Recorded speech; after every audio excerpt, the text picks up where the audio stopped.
नंतर आता पाकिस्तानातनं एक ब्रेकिंग न्यूज समोर येते। पाकिस्तानच्या कराची विमानतळाबाहेर स्फोट झालाय। या स्फोटात 3 जणांचा मृत्यू झालाय तर 10 जण जखमी असल्याची माहिती आहे। दरम्यान बलूच लिबरेशन आर्मीनं आता या संदर्भातली जबाबदारी स्वीकारलेली आहे। त्यांनी हा स्फोट घडवून आणल्याचं बोललं जातंय।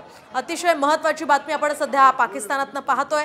पाकिस्तानच्या कराची विमानतळाबाहेर हा भीषण स्फोट झालाय आणि या स्फोटात 3 जणांचा मृत्यू झालाय आणि शिवाय 10 जण जखमी झाल्याचं कळतंय। बलूच लिबरेशन आर्मीनं या स्फोटाची जबाबदारी स्वीकारल्याचंही कळतंय।